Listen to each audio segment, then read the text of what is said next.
asalaamaaleykum mbokk yi daal leen ak jàmm ci seen émission allo docteur may nuyu suñu invité Cheikh Seck di physiothérapeute nekk ci service médecine physique bu hôpital général Idrissa Pouye bu Grand Yoff Cheikh maa ngi lay nuyu. maa ngi lay fay Rosalie.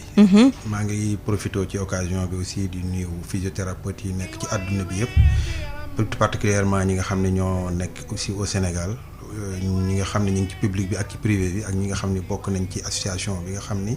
ñoo am qualité jiite na mooy association sénégalaise des kinésithérapeutes rééducateurs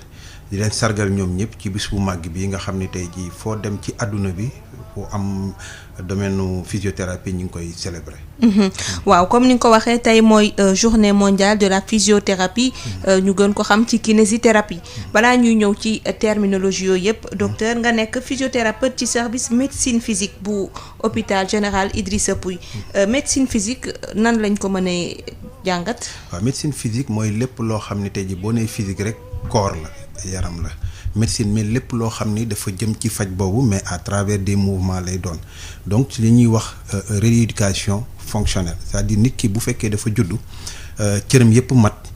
mu am kàttan cerveau bi di fonctionner parce que nit ki am na ay yax am na ay muscle am na ay ligament am na ay tendon mais loolu lépp tabax la ci biiru corps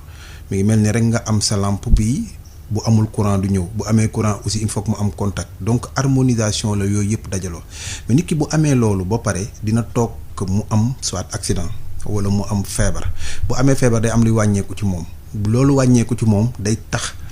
lépp loo xam ni message la parce que li nga xam ni moom mooy centrale bi bu ne comme ni ma doon wax sànq ci mbirum électricité bi lampe bi mooy cerveau bi. cerveau boobu nag ci boppam moom mooy ci kaw gi am na lu ñuy wax hypothalamus kooku mooy agir ci li ñuy wax hypophyse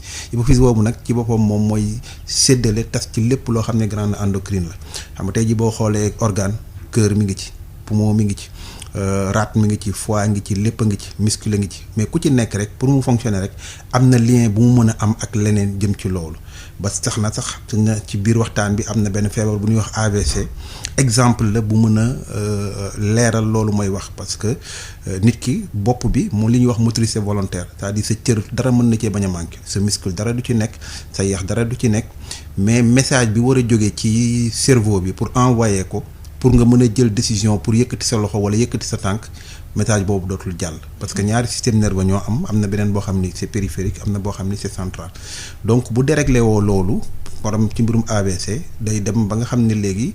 nit ki même bu li nga xam ne moo doon obstacle bi dañ na paralysie bi dafay dañ donc foofu la njëriñu physiothérapeute bi di ñëw ci ay méthodes stimulation ak yëpp dina mën a permettre neer yi ñu mën a yeewaat ba réveiller muscle yi ba muscle yi mën a liggéeyam. donc loolu mooy domaine physiothérapie domaine physiothérapie daal fonctionnalité la fonctionnalité boobu nag du rek problème mu neurologie parce que branches yi yaatu nañ am na ci mbirum urogénital ci jigéen nga xam ni même ci góor ñi nga xam ne dañuy am ay prostate ak yooyu di am ay troubles sphinctériens mooy ñi nga xam ne duñu mën a téye seen saw am yooyu yëpp ay muscle la ak li nga xam ni moom moo mën a travailler pour def ko yooyu yëpp dina arrivé par yenn saa yi nga gis ay jigéen ñu nekk ci àll bi am li ñuy wax fistule vésico-vaginale dal leen ñu opérer parce que urologue yi ñoo koy def mais bu ñu paree dañuy soxla ñu rééduquer leen pour loolu mën a bañ a dellu si waat dem na ci bi xale yi nga xam ni tey jii am na feebar yoo xam ne ci poumon yi lay dal di leen encombré mu mel ni comme ay bronchiolite da nga gis ci jigéen bu la wax ne ñetti fan a ngi nii nelawuma parce que sama doom nelawul day sëqat day fat bu njëkk nag pédiatrie yi dañ daan jël ay fluidifiant di leen jox mais xëy na loolu dina encombré mais am na ay techniques yoo xam ne ñooy mën a permettre ñu mën ko def am na yeneen domaine ci sport am na yeneen domaine yoo xam ne aussi ci rhumato am na domaine aussi ci neurochirurgie wax naa ko sànq am na yaatu na daal. nekk na ay branches yu bëri yoo xam ne daal lépp finalité bi mooy fonctionnalité. sport nag ci la ñu gën a xam les physiothérapeutes et les kinés parce que ñoom ñooy accompagner soit équipe de football yi basket yeeg sport yëpp pratiquement ñoom ñooy ànd ak ñoom sur le terrain pour blessures yi nga xam ne am na ci joueurs yi ci biir terrain bi aussi ñoom ñoo leen di jël en charge ci côté yooyu. waa kay tey nag ñuy waxtaanee mbirum kinésithérapie wala physiothérapie ci ni ñuy amalee rééducation comme ni nga ko waxee sànq ci ñi nga xam ne dañoo am AVC jékki-jékki yenn ci seen ay cër bañ ñu gis tamit ay xale bu ñu juddoo léeg-léeg seeni ay tànk dafay dëng soit dañuy dugg wala mu ëlbatiku ñu koy wooye pied-bot loolu yëpp dinañ ci ñëw ak tamit accident musculaire maanaam comme ni nga ko waxee ñiy football ba jékki-jékki am accident bu ndaw kinésithérapeute ñoom ban wàll lañu am ci rééducation boobu mais comme tey mooy journée mondiale bi dañuy dégg ñaari expression physiothérapie ak kinésithérapie est-ce que dafa am nuance wala tamit benn la rek wax ci waxin bi moo soppi. amul différence c'est-à-dire tur bi nga xam ne mooy tur bi nga xam ne moom la ñëpp jàpp sur le plan mondial. mooy physiothérapie c'est-à-dire anglo-saxon yi ñoom ñooy wax physiothérapie donc francophone yi ñooy wax kinésithérapeute mais boo demee tey jii terme boo demoon ci sur le plan international mot bi ngay utiliser mooy physiothérapie quoi mais Sénégal ñooy wax kinési parce que ñoom français yi ñoo leen coloniser donc c'est purement le nom en francophonie mais c'est la même chose. Mais le nom qui est connu sur le plan universel et qui est reconnu par l'Organisation mondiale de la santé physiothérapie la ñuy wax. waaw mais Sénégal kinésithérapie la ñuy wax. waaw bés bi ñu koy màggal at mu nekk juróom-ñetti fan ci weeru septembre. lan mooy njëriñ mi yéen ñi nga xam ne yéen a ci yëngu di ci faj lan ngeen ci tàmm def. waaw njëriñ bi moo di da di discipline boo xam ni xamuñ ko bu baax fii Sénégal je dirais même en Afrique parce que pratiquement formation bi ñu ko commencé fii en Afrique ou bien au Sénégal en Afrique de l'Ouest boobu ak léegi waragul mat ay fanweeri at donc ça veut dire que yàggul donc médecine ku xam médecine xam ne médecine yàgg na mais dafa am ay pays yoo xam ne dañu amoon ay options ci am seeni différents départements du département médecine rek parce que boo demee ci faculté de médecine yi daana am ay département physiothérapie comme ni ñuy wax am département soins infirmiers ak yeneen département odontostomato ak yooyu yëpp mais fii Sénégal amul woon département boo xam ne day def rééducation fonctionnelle ak physio mais comme temps yooyu am na ay tubaab yu fi ñëwoon gisoon ni lu nu soxal la woon xam nga ñu ubbi woon lu ñuy wax benn école de kiné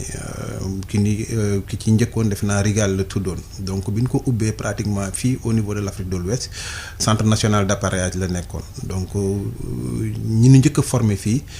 amoon na ay burkinabé ay maliens ay nigériens pratiquement ñoom ñëpp fi lañ daan ñëw di formé wu donc amuñu woon école de kiné donc Sénégal moo bokk ci pays yi njëkk am tey jii am na pays yoo xam ne sax amuñu ko parce que ku mel ni Gabon amuñu sax école de formation il y a de cela 4 ans ou 5 ans envoyé nañ fi ay nit ñu former leen c'est la même chose que la Guinée donc du discipline bu ñu xam tey jii booy xool même Sénégal matuñu peut-être 60 ñi nekk en activité ñu formé ëpp na téeméer mais am na ci ñoo xam ne tey jii retraité nañ am na ñoo xam ne aussi changé nañ métier parce que dinaa ci ñëwaat ci kanam peut-être plan de carrière bi aussi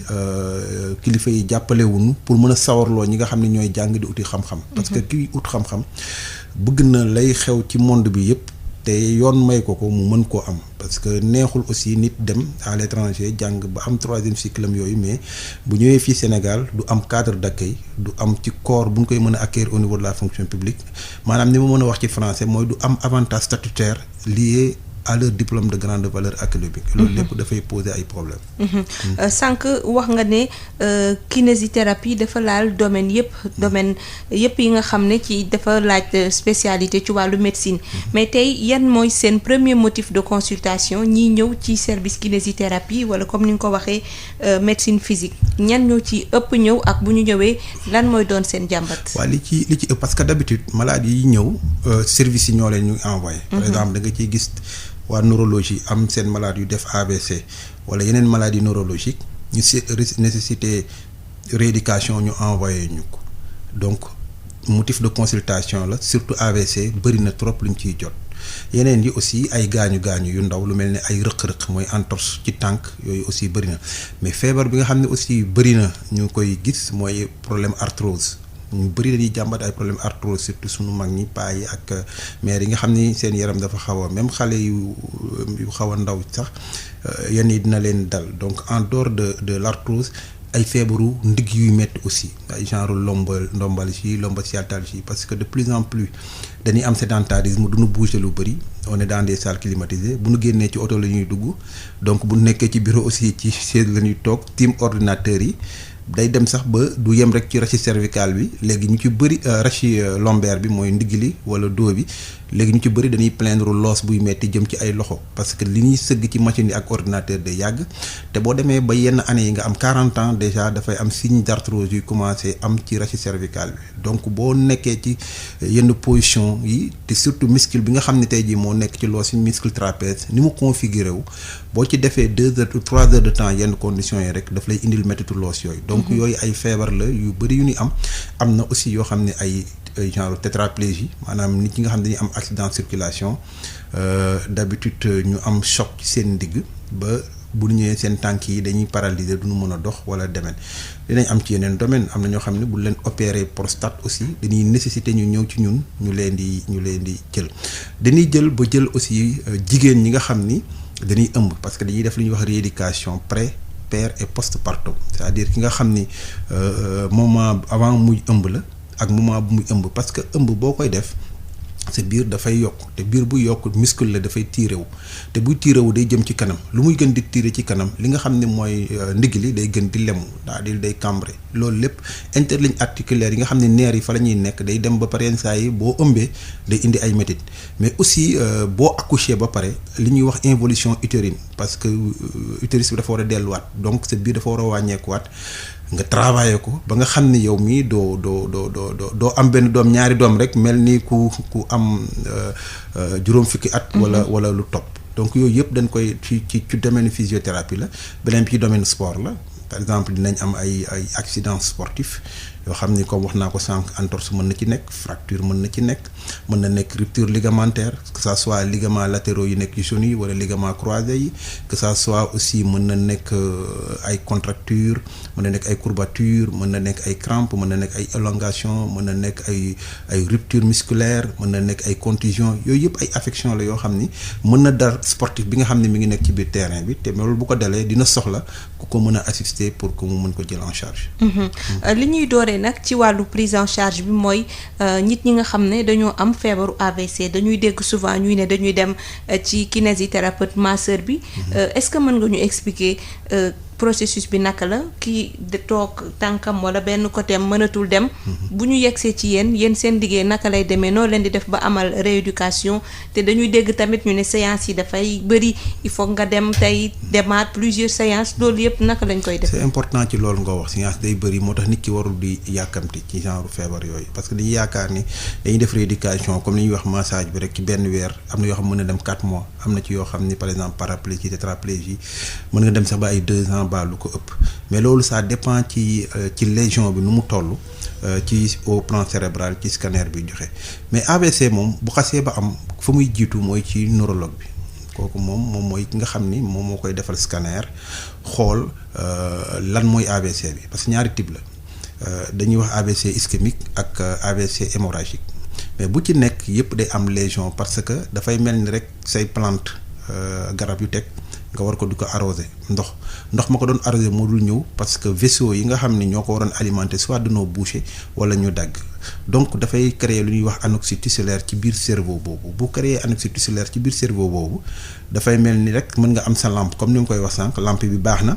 mais contact bi war a indi courant bi ñëwul donc doo ko alimenter donc su ko defee lampe bi dootul dox mais bu yàggee à la longue comme li ma koy wax sànq feuille boo ko dul arrosé dafay dee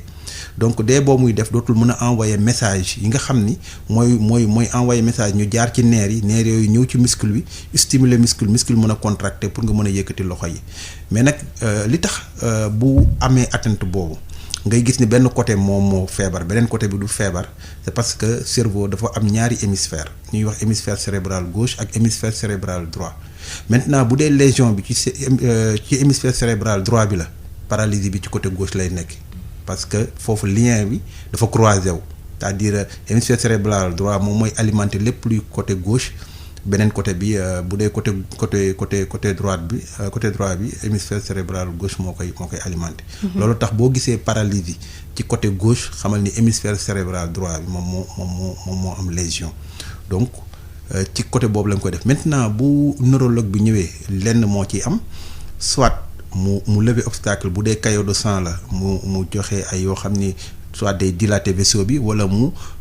fexe ba caillot boobu ñu écraser ko ba nga xam ni dootul mën a boucher su dañee xam nga léegi irrigation bi day ñëwaat mais bu irrigation bi ñëwee paralysie bi dafay des boobu nag la ñu koy envoyer ñun par des techniques et des exercices yu ñuy defal la am nañ ay appareils de stimulation aussi yu nerf yu ñuy def ak méthode de posture yu nga xam ne dañ koy def parce que day def affaire doom mais aussi ñu def attention parce que parfois dañuy yaakaar ni rek ku am AVC dañ la war a maase nit mën na am AVC nga jël ko pendant 4 mois yoo xam ne doo ko diw parce que li ciy danger bi moo di ku xam frottement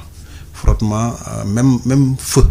mooy tàkk-tàkk nu koy waxati waa bi ñu koy créer dañu frotter ay xeer donc booy frotter da ngay créer ay influx donc nit ki par exemple yi dina toll phase yoo xam ne phase spastique lay doon ça veut dire que nerf bi dafay dëgër kii bi dafay dëgër donc booy frotter da ngay yokk stimulation yi donc au lieu nga am luy relâché wu da ngay gën a yokk contracture moo tax ngay gis ñoo xam ne dañuy am AVC mais après seen loxo yi day dëgër ak seen leen parce que da leen topp leen maase yu bëri néew moo kenn du maase parce que am na phase yoo xam ni mën nga maase yooyu pour au moins relâcher muscle yi boo ko defalee exercice ba pare. mais du toujours lañ war a masser par rapport à ça et loolu lu am importance la. te du n'importe qui moo war a masser non parce que du sax massage la AVC gën a soxla. déedéet AVC rééducation la soxla c'est-à-dire stimuler waat muscle yi et la plupart boo koy def rééducation boobu yéen a koy def. ñun ñoo koy def. c'est-à-dire wax naa la sànq problème de motricité volontaire la. c'est-à-dire muscle yi mën na bañ a am problème yax yi mën na bañ a am problème leen du am problème mais message ñoo dul jàll moo tax boo koy rééduquer d'habitude en actif aidé la nga koy wax c'est-à-dire boo jàppee loxo bi da nga naan ko jéemal a lem sa loxo buy jéemal a lem loxo bu mënul nga accompagner ko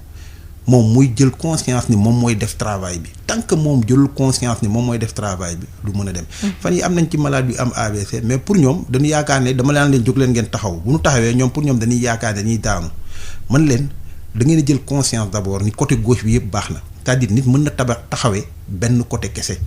mais su fekkee da nga ni damaa paralyser benn côté bi nga ragal beneen côté bi parce que boo ñëwee da ciy jéem a jafandu dootul travailler li ñuy wax boppam ni moom war naa mën a doxal boppam loolu moom mooy indi difficulté bi par exemple saa yi malade bi am problème pour yéex a dox donc il faudra que nga sensibiliser ko expliquer ko ni ko problème motricité volontaire la c'est-à-dire que yow yaay am volonté donc rééducation bi yow yaa ko war a defal sa bopp mais ñun dañ lay accompagner kese donc ci AVC d'habitude li gën a yombal mbir mi mooy nga accompagner malade bi mooy permettre mu mën a jóg mu mën a doxal boppam. kon nag Cheikh Seck dañuy ubbi antenne bi fàttali auditeurs yi ne mën nañu participer ci seen émission Allo Docteur woote ci 33 825 18 30 ñuy waxtaanee tey mbirum kinésithérapie ak ci seen domaine d'intervention mais yi ci gën a fës bokk na ci ñi nga xam ne dañuy seeni ay cër parfois day bañ bu ñu amee accident vasculaire cérébral xale yi juddu rinki wala seen tànk déformé wu dañuy jël auditeur bi njëkk. asalaamaaleykum. waaleykum salaam wa rahmatullah. mbokk mi noo tudd wala fooy wootee. Rosalie man la Mouhamed Thiam Malicounda Mbour. Mouhamed ñu ngi lay ziar. maa ngi leen di delloo yéen ñëpp di la nuyu bu baax a baax a baax di nuyu sa invité boobu Cheikh Seck xam naa ne c'est pas la première fois mu ñëw parce que yàgg naa ko déglu. vraiment maîtriser na son sujet bu baax a baax a baax. waaw di nuyu waale El Hadj Touré Ibou Ngoné Mbengue ak suñu jigéen Ndeye Khady. waaw. di gërëm Sud FM l'ordre national des médecins ak Val d'Afrique waaw di wax docteur allo. waaw ñu ngi lay dégg Mohamed. waaw dama doon laajte parce que dama am sama benn doom sama caat bi. bon il est né en 2000 il a 14 ans. léegi ba mu juddoo kii bi bras gauche bi si avant bras bi juste dafa mel ni lu xaw a dëng main gauche bi dafay xaw a tourner tuuti vers la gauche. léegi dama doon laajte ndax kooku mën nañu def rééducation bi wala lan moo si kii pexe parce que ba bateau bi ñëwee métti chips ba ma déggee kii bi ba ma déggee publicité bi waxoon nañu yu demee noonu mais jéem naa inscrire mais malheureusement jour bu ma demee fekk naa ñoom ñu lever quoi. léegi nag damay laajte léegi ban pexe laa si mën a def quoi parce que daf koy xaw a handicapé tuuti quoi. ok merci. d'accord merci. jërëjëf Mouhamed Thiam Malicounda 33 825 18 30 ñu jëlaat keneen asalaamaaleykum. allo. asalaamaaleykum. salaamaaleykum. maaleykum salaam. allo. waaw ñu ngi lay déglu ñu ngi lay ziar. waaw Ndiaye. Bambilor. waa kay ñu ngi lay déglu. waaw laaj ci dañ ko opéré woon prostate mu jóge ci am incontinence urinaire. boobaag léegi ça fait 1 an. est-ce que bi mën na ko jël en charge. d'accord bu amul Cheikh boo amul beneen laaj boo koy laaj ñu bàyyi ba ci kanam rek. waaw loolu la ak ba forme prise en charge la. forme prise en charge maanaam ndax dañuy fayee par imputation wala par lan. pour prise en charge malade bi am ñaataat la am. am na ay 60 ans plus de 60 ans. waaw kooku du am problème moom dina ut plan day ut plan Sésame rek. waaye dinaa ci ñëw incha allah léegi. allo dina la ci tontu léegi nii incha allah. waaw kay incha allah. jërëjëf ñu jéem a xoolaat keneen 33 825 18 30 ngeen participer ci seen émission allo docteur tey ñuy waxtaanee comme ni ngeen ko gisee rek mbirum kinésithérapie Cheikh yaa ngi doon waxtaanee sànq mbirum AVC yi xam naa dinañ ci romb demaat ci beneen motif de consultation ci seen service asalaamaaleykum. waaleykum salaam. waa kay sëñ bi bisimilah. soxna si waaw man Bro laa tudd. Bro d'accord. bon man une fois damay dawal sama oto di ñibbi Thiès. parce que damay ñibbi chaque jour Thiès. may dawal sama oto ma ñëw ba autoroute fi ñuy fay 400 ma fay 400 ñëw Sébikotane après ndekete man paralysé naa sama côté gauche bi yëpp paralysé donc bon après ñu yóbbu ma hôpital loolu laa demee ñu yóbbu ma defal ma scanner defal ma électrocardio bon macha allah maa ngi dox daal. même ci guddi googu sax. sama mi yëpp dellu si waat na parce que bi ma ñëwee hôpital dañ ma jël en charge defal ma perfuser ma nelaw mais bi ma yeewoo gis naa ni sama loxo mi ngi yëngatu sama pied gauche main droite bi main gauche bi yëpp mi ngi yëngatu. léegi may laaj docteur loolu lan la. pratiquement lan la. d'accord bro dinañ ci ñëw dafa coupé. waaw defe naa coupé na. waaw xëy na dina ci dellu si waat ñu jëm a xoolaat keneen asalaamaaleykum.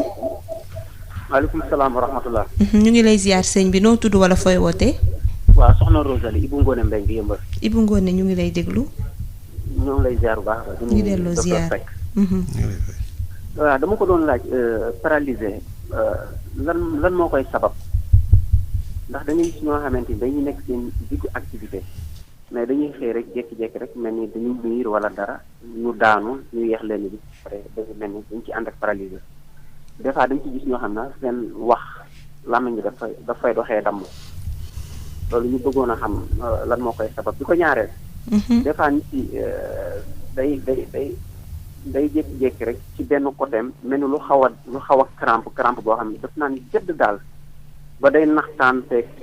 benn côté bi ba mu dellusiwaat. ndax si ñooyu buy nekk ci yow mënuloo jurali paralysé wala. bi ko ñaareel tam mi ngi wax lu am solo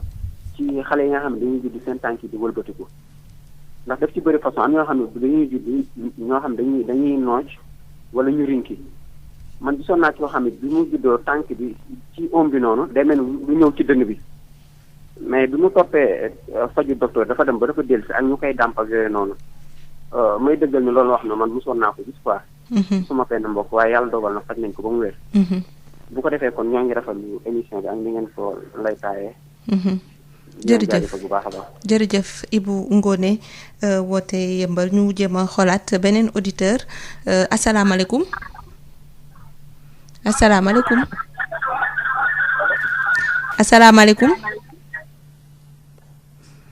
waaw dafa mel ni daa am problème mu réseau mu jéem a composé waat 33 825 18 30 mën a participer ci émission bi asalaamaaleykum.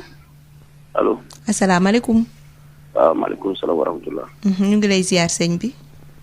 soxna si na nga def. maa ngi fi noo tudd wala fooy wootee. wala si defee. maa ngi lay nuyu di leen ziar di nuyu docteur Cheikh Seck. ñu ngi lay ziar. di ko remercier bu baax a baax di ko ñaanal yàlla taxawul leen. amiin. man day wax dëgg yàlla fan yëpp dama xawoon si borom mais bi ma demee hôpital taxaw nañ ni ñu war a taxawoo. wax dëgg yàlla man aw ma seen fay yàlla fay leen kontaan naa ci ñoom bu baax a baax. amiin. te di leen wax nañ góorgóorlu bu baax a baax. ñaan yàlla sàmm leen. salaamaaleykum wa rahmatullahi wa barakatuh. jërëjëf kon ñu jéem a xoolaat beneen auditeur boo xam ne bëgg na waxtaanee thème bi nga xam ne moom la ñu tànn tey ci mbirum kinésithérapie asalaamaaleykum. maaleykum salaam. waaw ñu ngi lay ziar sëñ bi. soxna si na ngeen def. ñoo ngi fi rek tur bi wala fooy ziar wootee bu baax a baax di kontaan ci seen émission bi di leen ñaanal yàlla. di nuyu docteur Seck. ñu ngi lay nuyu ñu ngi lay fay. man damay wax ne comme ni ma doon wax sànq ne boo demee di toogaay bu yàgg ak yu mel noonu da ngay gis ne nit ki day am ay courbature yu métti ay diggu ginnaaw yu métti xam ne bu tëddee guddi sax daf koy sonal quoi doon laaj loolu ndax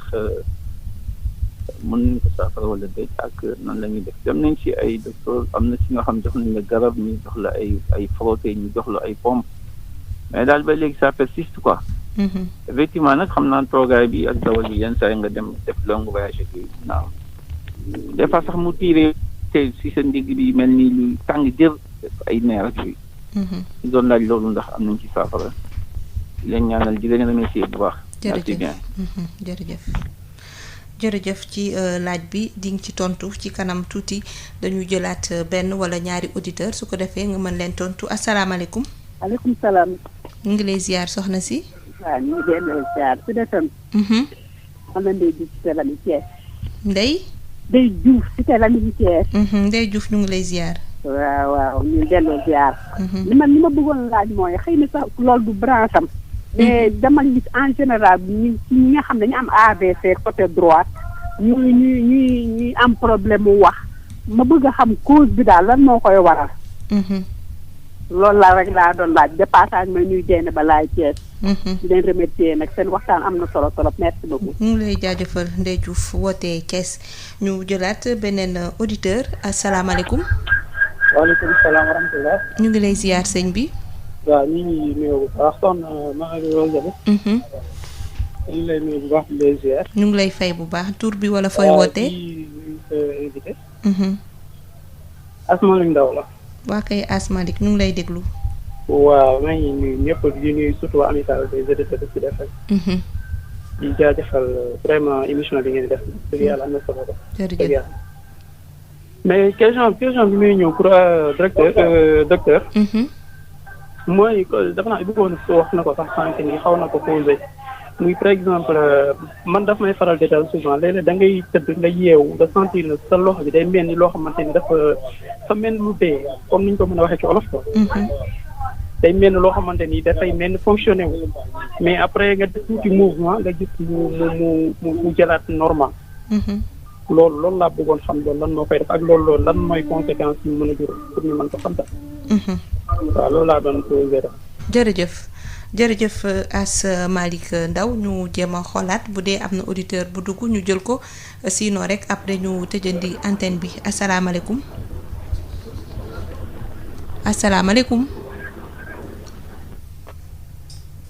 waaw dafa mel ni baaxul xanaa ñu may ko mu jéem a duggaat rek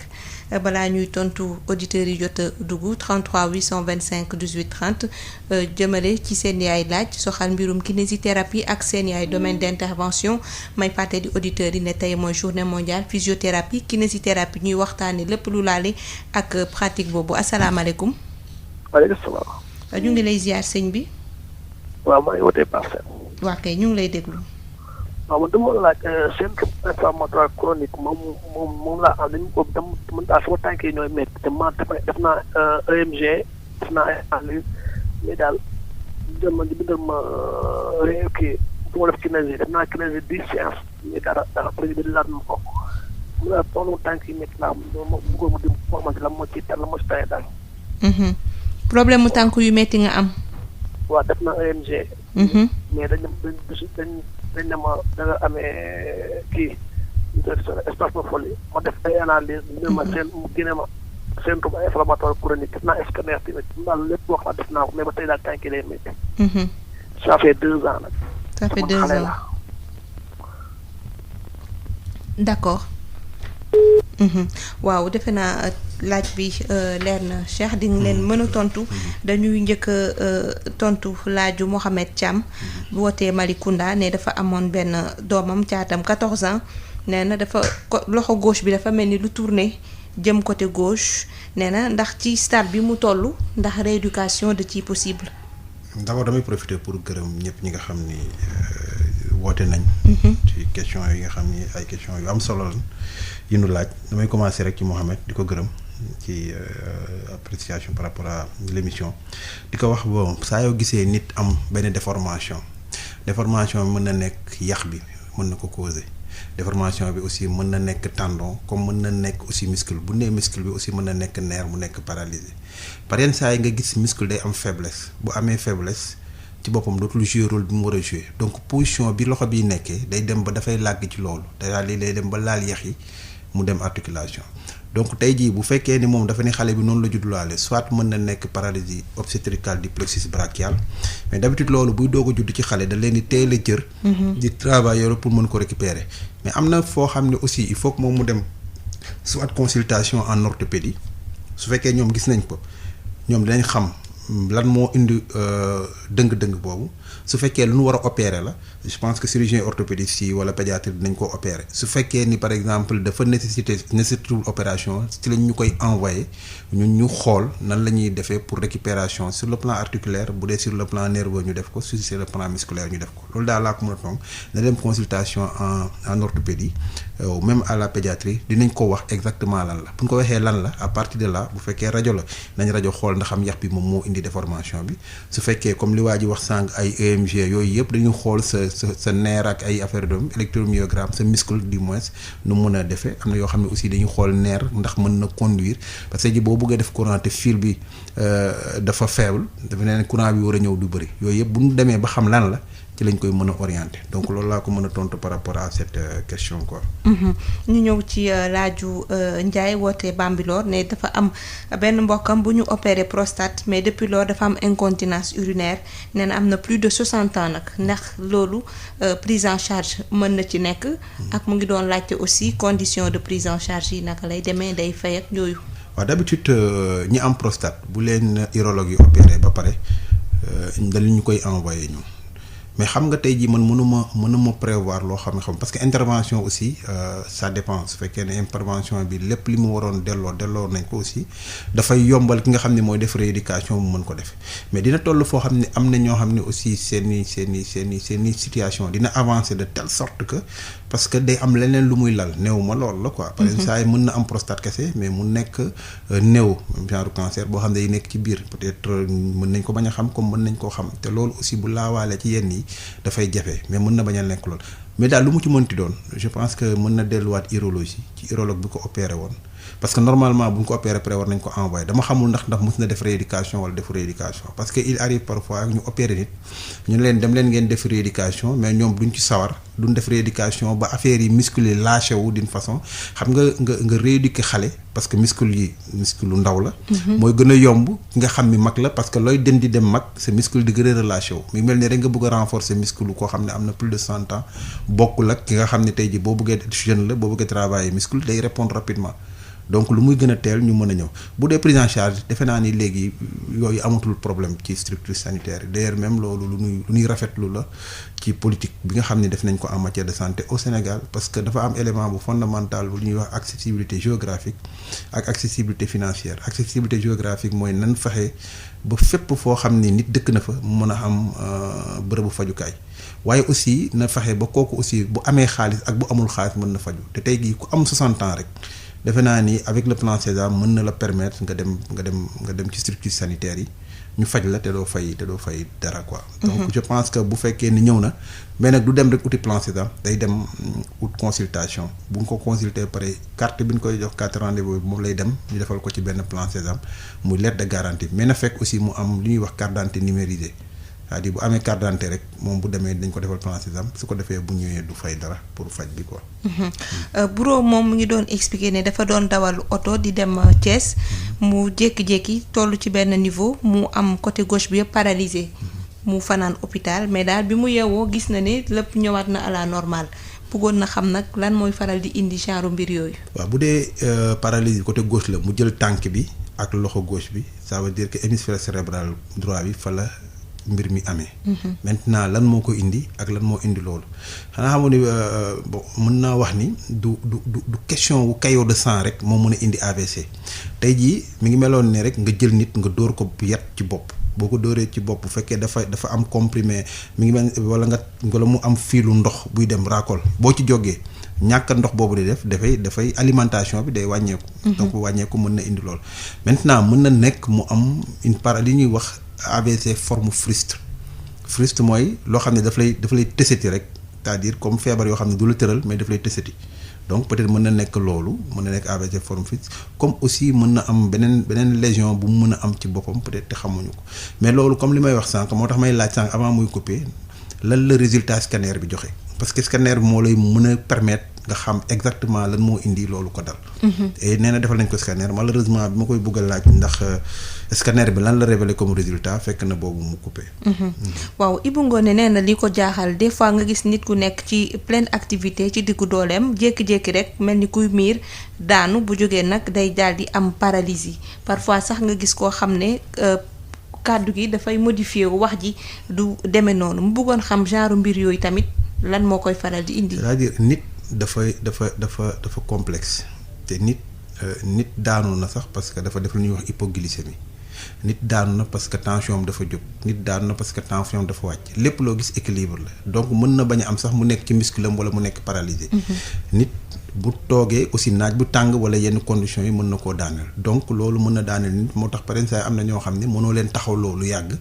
wala nga mettre leen ci conditions atmosphériques yoo xam ne aussi dafa yàgg loolu mën na indi problème boobu comme aussi mën na nekk beneen feebar boo xam ne peut-être mën na ko bañ a am mën na ko bañ a xam mu nekk loo xam ne aussi mën na la daaneel. waaw leneen di nag nee na lu tax des fois parole bi di modifié wu ndax ban lien la am.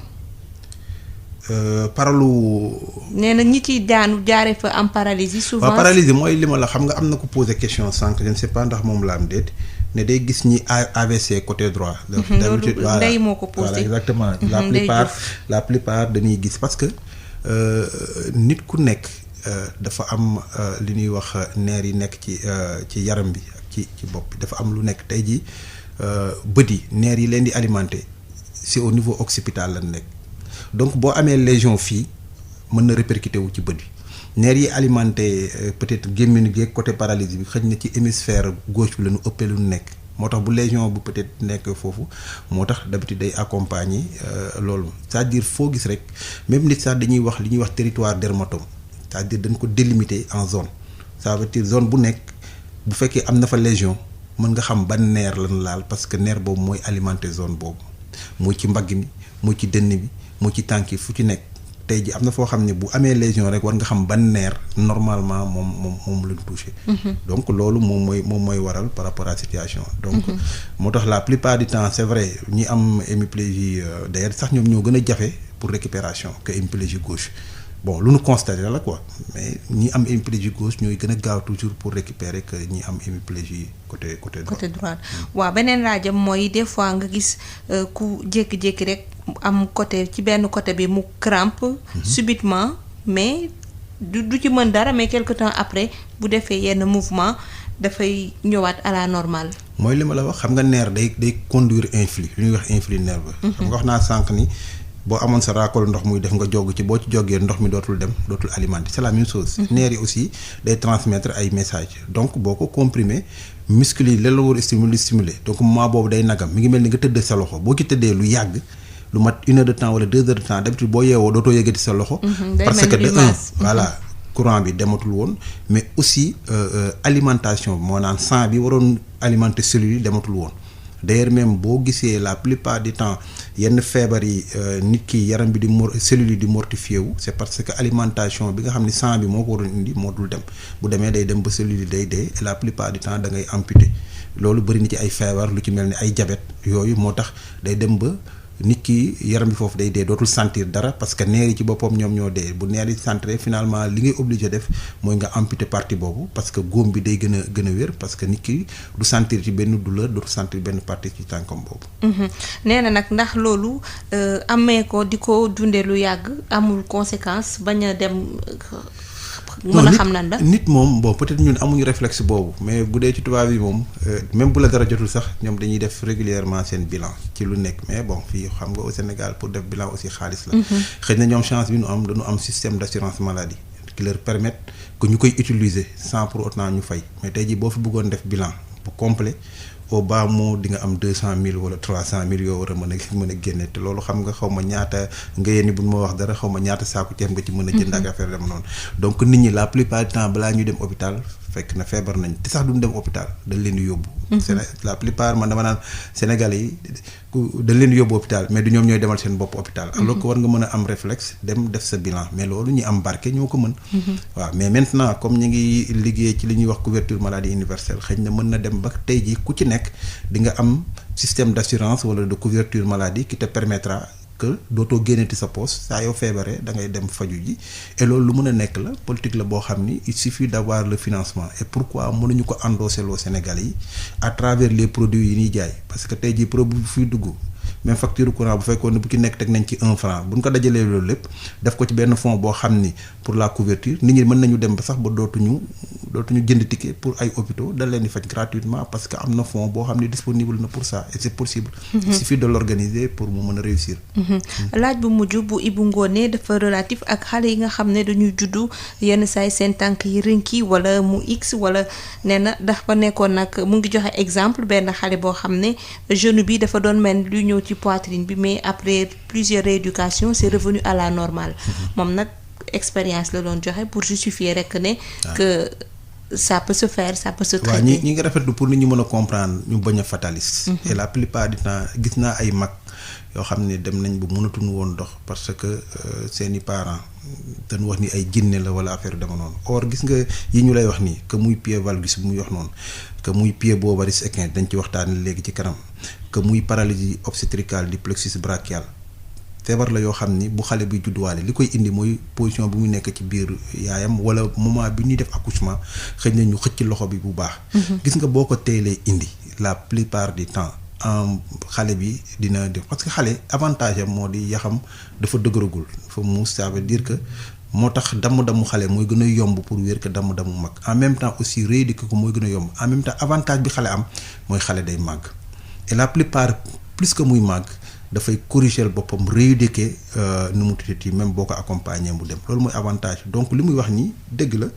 donc ku am sa doom mu am laago bul am kersa ñëwal indi ko hôpital boo ko indee hôpital dinañ ko jël en charge te loolu suñu domaine la muy pied bovaris équin muy paralysie obstétricale du plexus brachial que muy li mu wax nii mais am na loo xam ne aussi bu fa tolloo yenn âge yi tu seras obligé d'opérer par exemple ku dem corriger woo ko ba mu dem ay 14 ans 15 ans jëm kaw intervention chirurgicale rek am na yoo xam ni li ñuy wax ostéotomie soi-disant c'est-à-dire tànk bi bu rinkee ba dëng il faut nga ci interligne articulaire mooy plateau tibial bi ak fi nga xam ni foofu la beneen yax bi féete kaw nekkee nga obligé am loo ci wàññi pour mën a équilibrer. am na ci yoo xam ni aussi il faut nga solal ko ay dàll mi nga defal ko ci ay talonnettes parce que bassin bi peut-être dafay incliné wu ba tànk yi dootuñu tolloo ñàkk a tolloo tànk yooyu dafay indi ay déformation te même déformation yi mën na dem ba dem ci ndigg li def lu ñuy wax ay rotation vertébrale te bu demee rotation vertébrale mën na dem ba dem ci dos bi créer ay bosse li ñuy wax scoliose donc am na feebar yoo xam ne day dal xale mooy ñi am bosse wala seen ndigg di dëng ba ñuy nekk xale seen bassin yi soit dafa tolloowul woon wala seen tànk tolloowul te corrigé wuñ ko muy màggaaleeg loolu muy def rotation vertébrale di tourner ba indi feebar yooyu. waaw balaa ñuy ñëw ci beneen laaj bi dañuy bàyyi waa service commercial jàll ñu dellu si. pasti Valda raxul dara dàkkande kese lañ ko defaree produit Valda yi mën ngeen ko am suñuy boutique Valda yi wala ngeen woote ci numéro 77 219 98 45 wala ngeen dem ci www.boutiquevalda.com Val d'Afrique moo leen di may seen émission Allo Docteur. kon nag jaajëfal Val d'Afrique ak ordre des médecins du Sénégal ki toppoon ci Ibou Ngoné moom waxul turam nee na des fois dafay gis ne bu toogee lu yàgg dafay am courbature maanaam ndigg li day metti ba bu tëddee guddi sax da koy yëg ba léeg-léeg dafay sentir ne ndigg li dafay xaw a tàng muy bëgg xam loolu ku muy faral di daal lan ngay def. c'est-à-dire courbature foog nga am lu koy indi xam nga damay wax nit ñi toujours faju baax na. mais fexe ba lay indi feebar mu bañ a ñëwaat. gis nga feebaru ndigg feebaru dóoru la plupart du temps ci ñun la ñun ñooy créer condition soit fi ñuy tëddee dañ fiy tëdd lu yàgg te position yi ñuy tëddee baaxul solution yooyu moom mooy mettre pression ci ndigg li ak ci corps bi par exemple mën na nekk matelas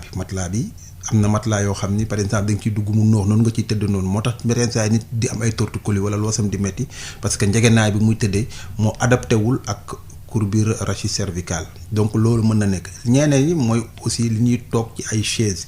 yi la plupart chaise yu bëri du chaise yoo xam ni chaise orthopédique la c'est-à-dire tenirul compte ci ni colonne vertébrale bi defee su fekkee nag da nga ciy liggéey di ci toog li ci yàgg ñu def ko leneen li am na ñoo xam ne liggéey yu mécanique la ñuy liggéey aussi dañuy yëndu lu diis mais boo yëndu lu diis ak di ko yëkkati dafa am ni nga war a siggee loolu lépp boo ko xamul aussi mën na def liggéey aussi bu metti dafay créer ay courbature sa yaram yëpp di metti parce que boo ñëwee aussi doo noppalu te ñun dañuy liggéey rek te du noppalu ñàkk a noppalu boobu aussi ngay solliciter muscle yi day dem ba aussi sa yaram day mel ni lépp dafa wàcc sa kaw dafay metti donc yooyu yëpp mën na nekk cause bi lu mu demandé woon comment la leen mën a def pour traitement la wax wala voilà pour traitement aussi day dem consultation rek bu ñëwee ci ñun defe naa mën nañ ko ubbil nu mu tuddati mën nañ ko ubbil dossier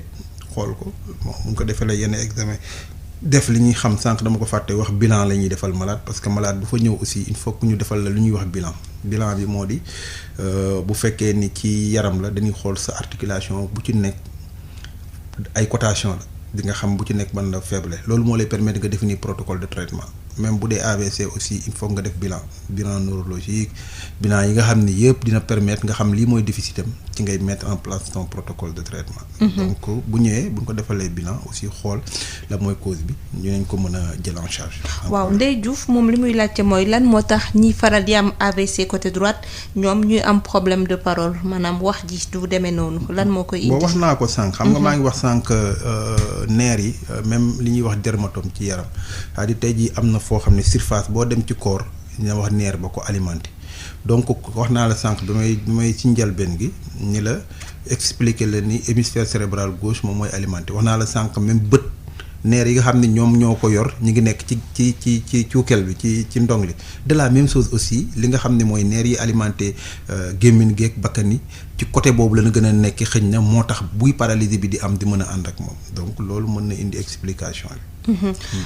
Asmalik moom laajam defe naa tontu nga ci parce que même chose que Ibou Ngoné la mooy jékki-jékki mel ni sa loxo bi dafay dee doo ci mën dara donc defe naa tontu nga ko. waaw moom mooy li may wax rek c'est-à-dire loxo bu nagam moom mooy da nga ci tëdd rek boo ci tëddee da ngay comprimer nerf da ngay comprimer vaisseau. nerf dootul envoyer influx vaisseau yi nga xam ne moom mooy alimenter sang ci cellules musculaires yi aussi sang bi dootul dem. donc dafay créer ay anoxie tissulaire dafay créer aussi message yi dootul jàll bu jàllatul dëgg-dëgg alimentation amatul dafay nagam parce que dootul mel ni luy dund mais loolu c'est passager bu deret bi dellu siwaatee normal rek crampe bi en même temps nga étirer yaram kii bi rek day dañ.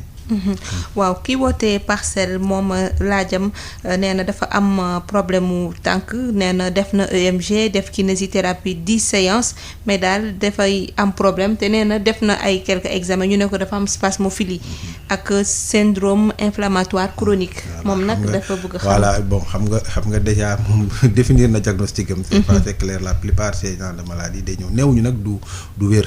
mais dafa am ay yoo xam ne il faut que ngay am suivi de façon quotidienne du question rek faj nañ la tey nga wér da ngay toog donc il faut que muy def suivi bi donc muy ñëw di voir son médecin traitant bu fekkee jar na mu orienté ko mu orienté mu bañ a découragé. peut-être mën lay defal 10 séances ak affaire dama noonu mais muy continuer sa parents saa yi day arrivé sax ay malades yoo xam ne seeni traitement day gudd ñun dañuy obligé wax leen exercice yi ñuy def à la maison parce que aussi du neex nit ki dëkk fu sori mel ni Yëmbal wala Malika wala mu dëkk Tivaouane Peulh war a ñëw faju si CTO balaa muy am taxi dina fay 5000 francs aller 5000 francs retour plus li mu war a fay day metti boo ko buggee faj ay weer day metti donc par exemple on est obligé de leen expliquer yenn exercices yoo xam ne bu ñu demee seen kër ñu di ko def wala accompagner di leen ko defal ça leur permettra ñu bañ a arrêter traitement yi. donc ku war a suivre traitement am par rapport ak maladie bi mu am. waaw syndrome inflammatoire chronique moom mooy lan exactement. bon syndrome inflammatoire ku wax inflammation mooy lépp loo xam ne dafay newi mën na nekk ci articulation la plupart du temps foofu lay nekk donc syndrome bi ci boppam moom mooy indi inflammation lu chronique nag mooy loo xam ne lu yàgg la. xam nga inflammation mën na nekk de façon passagère moom mooy différence entre aigu et chronique lu aigu mooy lu la dal léegi peut-être mën na gaaw dem mais lu chronique mooy luy ñëw tey suba ginnaaw suba bay dellu siwaat donc loolu mooy ñoo mën a joxe comme définition. mais spasmophilie bi c'est lié est-ce que dafa lié ak tànk yi metti non mën na am parce que yooyu yëpp ay feebar la yoo xam ni jëm na ci deret jëm na ci aussi ci nerf. donc dafa am lu mu boole yooyu yëpp mën na ci jouer mi ngi mel ne ay feebaru drépanocytose ak yooyu yëpp ay feebar la yoo xam ni dafay indi ay genre crampe ak ay affaire dema noonu donc c'est normal que yooyu aussi mu mën cee am. waaw tontu nañu ñi nga xam ne jotoon nañu woote xëy nañu ubbiwaat antenne bi 33 825 18 30 dañ ciy profito Cheikh waxtaanee rééducation pied-bot wala en tout cas xale yi nga xam ne dañuy juddu am déformation ban moment la ñu war a ñëw diagnostic bi kan moo koy def ñaata temps lay jël ak yan xeetu déformation ngeen di jànkonteel yu bëri ci xale yi nga xam ne dañuy juddu ci ñu teel ko gis. waaw ñetti genre motif de consultation ñun la ñuy am ci xale yi en tout cas yi ñu pédiatrie envoyé wala sage-femme yi envoyé ñu leen parce que ñoom ñooy yor xale yi nekk na ci loolu nga wax noonu mooy pied-bot variceux équin nekk na ci paralysie obstétricale du plexus brachial moo naan mbagg mi ak loxo yi dafay paralyser ci yooyu ci moment bi muy juddu la peut-être bu muy juddu dafay jafe pour mu génn ñu koy xëcc boobu mën na indi feebar boobu beneen motif bi ci gën a rëy mooy encombrement bronchique mooy malade bi nga xam ne tey jii xale la mënul nooy affaire dama noonu mais pour jëm ci paralysie obstétricale nu mu tuddati pied-bot variceux équin d'habitude li koy indi bon mënuñu wax xam cause bi mais li ñu xam daal moo di ci butitu njurukaayu yaayam ba muy nekk ci la déformation boobu am mais kenn mënu la wax lan mooy véritablement cause spécifique bi indi affaire bi dama noonu loolu benn la beneen bi comme li ñuy wax paralysie obstétricale du plexus brachial mais pied-bot variceux équin boobu boo xasee ba am buy juddu d'habitude bu dee pédiatrie mën na ko gis bu dee gynécologue mën na ko gis mais sage-femme yi la plupart du temps lu ci ëpp parce que accouchement yu ci bëri ñoom ñoo koy def bu dul accouchement dystoxique yoo xam ne dafay nécessiter yenn complications yi nga xam ne gynécologue dina ko jël la plupart du temps sage-femme yi ñoom ñooy constaté moo tax année yi passé waa OAS l'organisation ouest africaine de la santé parce que bokkul woon ci seen programme de formation dañ ko cee dugal léegi donc léegi pour que seen curricula de formation mën a complet il faut que ñu dugal ci kinésie ci volet boobu mooy feebar yooyu parce que du question jàngal leen na leen koy faje mais au moins ñu mën a def teel a diagnostic parce que ki mën a teel a gis sa feebar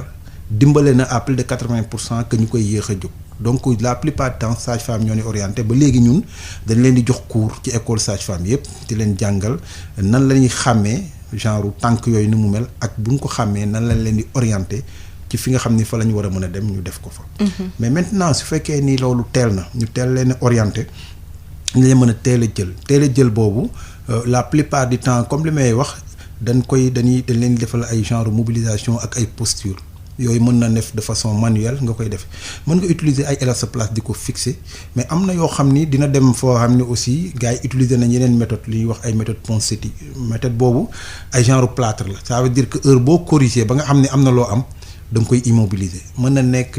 presque pendant un mois et demi jëm presque 2 mois ça veut dire que chaque semaine di nga ko plâtrer bu dellu siwaatee nga dindi plâtre mobiliser waat delloowaat ko soo paree nag ba loolu jeex ci ngay commencer defal ko ay genre attelle yooyu ci boppam am na ci yoo xam ni dafay lier ñaari tànk yi ci suuf d'habitude jusqu'à 6 mois dañ koy def muy téye tànk bi. de 0 à 6 mois bébé yi. exactement bon loolu. wala durée kii bi ngay wax. durée rééducation bi 0 à 6 mois durée kii bi bu weesoo loolu ñoom mën nañ continuer ba guddi gi rek buy tëdd nga koy defal waaye ko muy dox donc correction bi da koy accompagner le temps que muy commencer même di jàng dox. parce que boo bàyyee ba mu commencer dox noonu ni muy appuyer noonu dafay gën a accentuer et parfois day dem ba compliqué parce que yax bi noonu lay dëgëre noonu lay màggee bu boobaa chirurgien orthopédiste la ci am solo donc dina toll foo xam ni intervention chirurgicale rek ngay mën a def pour mën a régler problème bi. waaw dañuy fàttali auditeurs yi ne mën nañu dugg poser seen question ci 33 825 18 30 dañuy gis aussi xale yi nga xam ne souvent dañuy rinki mais dañuy wax ne xale boo ko teelee taxawal tànk yi dafay rinki est-ce que loolu la wala c'est parce que daf ko judduwaale. non mën na nekk judduwaale mën naa la malformation moom mën na nekk au niveau cheville comme mën na nekk au niveau hanche comme mën na nekk au niveau genou. bu ci nekk bu dee genou la moom la ñuy wax pied valgus wala pied varus valgus dafay mel ni comme genre o yooyu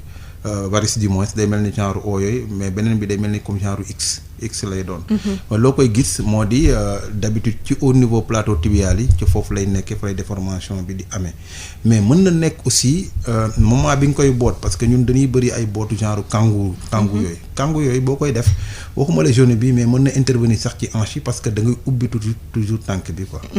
ñu jël auditeur bi asalaamaaleykum. waaleykum salaam. waaw ñu ngi lay ziar sëñ bi. waaw kay kii Modou Ndiaye maa woote woon léegi di indi benn précision ci laaj bi ma laajaloon sama mbokk mi. En fait c'est un néoprostatique intracapsulaire qui a nécessité une prostatectomie radicale avec curage bilatéral. bu mu jógee ci loolu. def na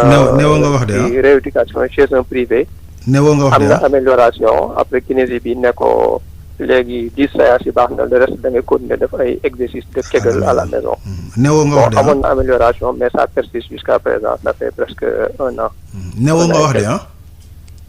mooy malade nga xam ne amoon na plus de 60 ans. yaa ngi may dégg est-ce que. waaw. ma ni néew nga wax néew. waaw néew. d'accord merci. waaw.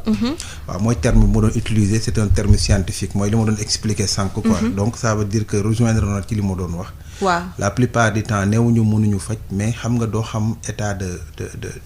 lésion bi fu mu toll ak yooyu. te c'est bien mu indi précision yi heureusement il a amené bon loolu laa xalaatoon mais loolu moo wax aussi moom la wax quoi. donc léegi ban élément de réponse nga koy jox par rapport non mën na continuer à faire ses rééducations mën na dem parce que am na yoo xam ni xëj na bien avant ñi ngi ko doon defal am na ay traitements à base de chimio. ñu ko doon defal donc yooyu mën dem di ko continuer mais ça ne dépendra que de son neurologue parce que moom moo mën a mesurer état wu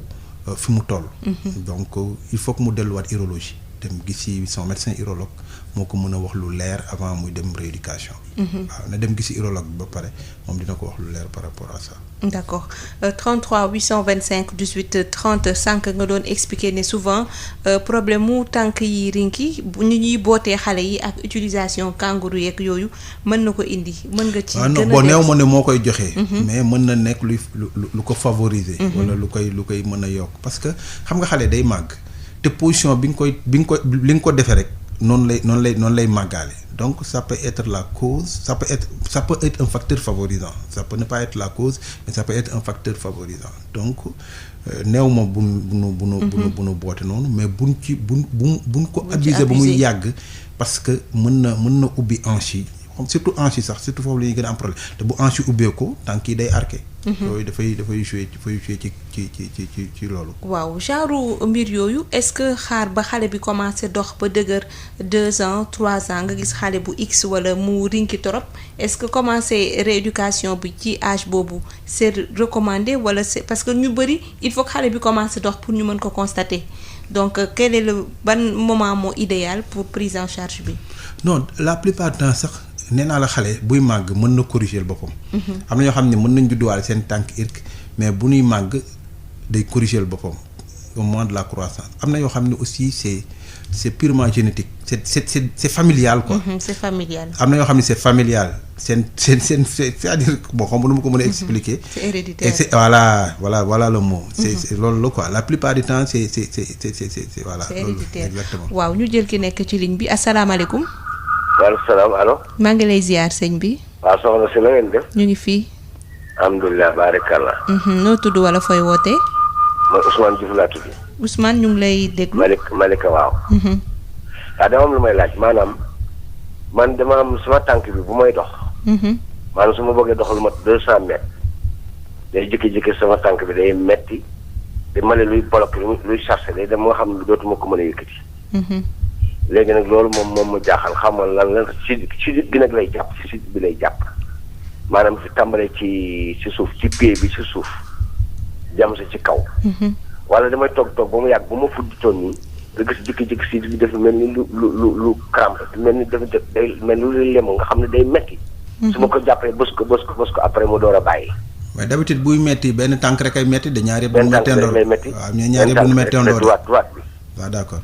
droite bi daal la may mais nag loolu daaw ma daal nag léegi xam nga nag ci loolu day marqué ci par as wala. xam nga loolu daaw ma daal man daal si at yi laa ko commencé seetlu. waaw defe naa dina la tontu Ousmane Diouf ñu ngi lay jaajëfal. ñu ngi lay jaajëfal dañu jéem a xool ndax am na beneen auditeur boo xam ne mu ngi ci ligne bi ñu jël ko laataa nga leen di tontu ba tey ci mbirum rééducation xale yooyu Cheikh Seck nee nga souvent xale bi buy màgg ci lay corriger boppam mais souvent est-ce que am na luy alerter ne carrément lii nii jarul xaar mu màgg jar na yóbbu hôpital directement. voilà bon heureusement nga def précision néew moo bu ko kenn yóbbu da ngay def tout parce que am na loo xam ne mën nga ko accompagner. par exemple xam maa ngi lay wax sànq ni xale bi am pied boobu boo corriger da ngay def attelle wala benn orthèse boo xam ni li nga gagné mi ngi mel ni rek ciment bu tooy boo déggee ma lay wax xale ciment bu tooy la booy def sa échafaudage comme ni maçon yi def moom mooy tax mu am position boobu donc ni muy màggaale position bu mu nekkee mi ngi mel ni garab rek. bu nekkee ci côté mur nii nga am branche buy màgg ni mur bi bu dee dafa am mur bu ko bloqué noonu lay màggaale noonu lay defee donc loolu laay wax ni xale il faut nga koy accompagner donc ñu indi ko ñu koy accompagner par la rééducation de permettre aussi mu mun a corriger par rapport à ça bon léegi li nga doon wax sànq mooy jëm ci yeneen feebar yi lu mel ni paralysie parce que du loolu kese par exemple saa yi xale di juddu ñu koy xëcc mu am paralysie loxo c'est-à-dire que loxo bi poignet bi du mun a jóg yeneen yi du mën a jóg loolu la ñuy wax paralysie obstétricale du plexus brachial yooyu aussi dañuy am ay techniques de stimulation mais aussi ay techniques yoo xam ne dañ lay defal ay orthèse wala ay out élastoplastie fixé yenn yi bu ñu permettre nga mën a récupérer quoi. ñu jël auditeur bi asalaamaaleykum. waaleykum salaam soxna si. ñu ngi lay ziar sëñ bi. nga def man dama am benn affaire bu ma xaw a jaaxal daal man damay tuur ndox mu jegeñal lool ba noppi may naan lu bëree bëri. dem naa hôpital nag ba ñu defal ma benn kii seet nañu ma daal bindal ma ordonnance mais dañ maa jox rendez-vous 1 mois garab yi may jël daal jëriñagu ci dara daal mu jaaxal. mais defaloon nañ la sa suukar seetoon nga ko. sama suukar. waaw benn clinique daal seetaloon na ma ko ne ma suukar bi normal na waaye nag hôpital seetaguñu ko. seetalagul la sa suukar foofu hôpital. ah. seetalagul la sa suukar. defalaguñu ma suukar ñaataat nga am. 72 ans. 72 ans. ah d'accord nañ la tontu léegi. jërëjëf suñu invité dina la tontu dañuy xolaat beneen auditeur 33 825 18 30 sinon rek ñu bàyyi la Cheikh nga tontu ñi nga xam ne jot nañu dugg mu di Ousmane Diouf ak kii mujjee dugg nga xam ne moom ay jafe-jafe tuur ndox moom la wax bu fekkente ne sottiwul paplaay ñu bàyyi ko mu tontu Ousmane bi nga xam ne moo wootee Malika dine moom souvent bu bëggee dox lu dool ci 200 mètres day yëg douleur des fois day am problème sax pour soulever tànk bi nee na ci sidit bi nag lay jàpp te souvent bu toogee du yàgg tamit même chose te côté droite bi lay jàpp tamit. waaw loolu muy expliquer d'habitude nerf sciatique poplité externe moo koy def xam nga nerf sciatique ci ndigg bi la nekk mais moom moo alimenté ñaari tànk yi am na bu jëm côté gauche am na bu jëm côté droit donc su fekkee dafa am compression wala une irritation moom mooy entraîner douleur yooyu normalement war na dem consultation soit en rhumato ou bien en orthopédie soit ñu defal ko scanner pour xam ndax amul conflit li ñuy wax conflit disco-radiculaire conflit bi mën na nekk hernie discale comme mën na nekk leneen loo xam ne aussi mën na irriter nerf bi ba muy metti mais l'habitude moo tax ma koy laaj ndax benn temps d'habitude ñaari tànk yi duñu metteendoo en même temps benn bi rek mooy metti la plupart du temps quoi donc je pense que nerf sciatique poplité externe parce que genre lombosciatalgie lay doon quoi dafa naa loolu mooy li nga xam ne moom laa yaakaar ni moom moo ko dal quoi. est-ce que dëkkee ko tamit bañ a dem hôpital mënu koo jural leneen. non mën na aggraver moo tax ma lay foog mu dem hôpital ñu defal ko scanner au moins xool ndaxam amul conflit disco-radiculaire ça veut dire que disque bi nga xam ni moom moo nekk ci interligne yi ndaxam génnul bu defee hernie loolu day am na foo xam ne bu ko teel la jóg na dem ba dootul mën a dox. il faut que ñu opérer ko. donc mieux vaut mu dem teel a dem hôpital soit mu dem orthopédie. wala mu dem soit neurochirurgie wala mu seeti benn rhumato quoi. ñu jël auditeur bi asalaamaaleykum. asalaamaaleykum. maaleykum salaam. Adja na ngeen def. ñu ngi fii ñu ngi lay ziar. yal na leen doon defal jàmm ak salaam. amiin amiin. waaw léegi ma ne cardinal bu manqué. léegi nag cardinal bi manqué léegi suñu toll dañ bëgg koo naan cardinal bi ñu doon naan am beneen façon bu wàccaat. te bokkut ak bu ñuy daan yaay ca pharmacie ndax boobu doon ko mën a naan. cardinal bi nga xam ne moom lay naan tamit daanaka crise nii. donc moom la doon naan itam manqué nag léegi dafa manqué ci ñu bari pharmacie yi yëpp dañ ko manqué. léegi loolu moom laa doon ko laaj tamit. waaw jërëjëf xam naa bokkul ci thème bi waaye mën nga ko orienter ndax ñëpp xam nañ ne ci jamono ji dafa am rupture ci pharmacie yi donc nga xam ban dina am orientation boo ko jox parce que yaa ngi ci système bi donc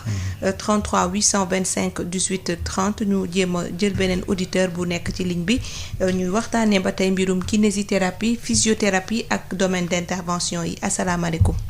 waaleykum salaam. ñu ngi lay ziar. waa Ndeye Marie ça va. ça va bien. yaa ngi ci jàmm man la Kenza. ça va bien. ñu ngi lay déglu docteur bu baax. di ko masawu coono. voilà dañu bëggoon rek mu wax ban conseil lay jox mag ñi nga xamante ne dañuy bëri ay infusion yu leen di defal ñuy naan soit ay citronnelle affaire quoi di mélanger ay infusion ñu koy naan. beneen bi deuxième bi encore xale yi nga xamante dañuy faral di meebu nii seen kanam. ñu ne bu ñu juddoo c'est parce que bu ñu leen daan defal ay couche daawuñu yëkkati seen awra yi voilà léegi bu demee ba màgg dañuy gis ne xale bi des fois day meebu suy dox wala affaire muy am gêne loolu lañu doon laajte ba xam question bi. ça veut dire bu ñu leen daan couche daawuñu ko couche ba mu. waaw ñu ne comme ça buñ koy couche duñu yëkkati waaye kii daal kanam yi duñu yëkkati. pour mu mën a ferme quoi. voilà su ko defee léegi su demee ba màgg dañuy gis ne buy dox. affaire bi da koy gêner. léeg-léeg ñu ne bi mu nekkee xale buñ ko daan couche dañ ko daan bàyyi noonu mu tëdd ñu couche ko ci kawam. d'accord. waaw Cheikh xam naa dañuy tontu ñi ñu yemale ko fi ndax président commencé na jokkoo ak askan wi ci mbirum inondation bu doon sax mën nga tontu ñi très rapidement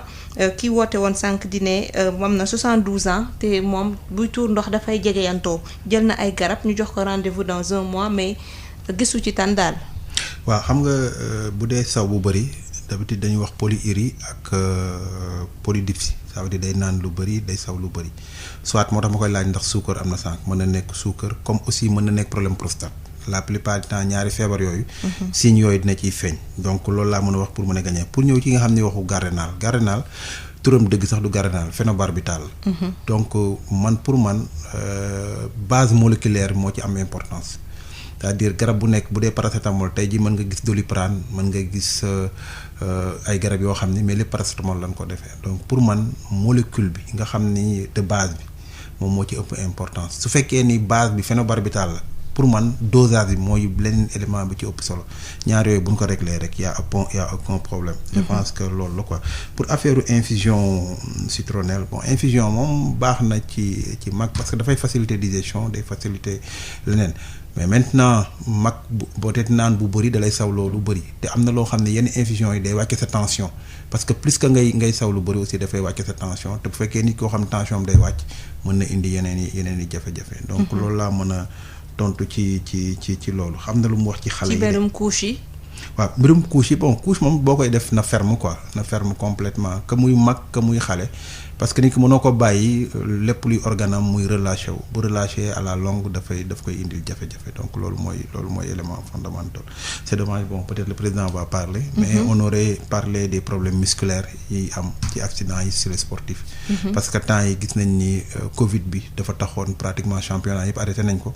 nit ñi footballatunu woon mais bu fekkoon ni football tun woon di continuer di entraîner mais salle yi yëpp lañ tëjoon donc nit ñi nga tun woon donc période bii dana am lu leen di conseiller balaa ñuy reprendre les entraînements ñu def ko ndànk par ndànk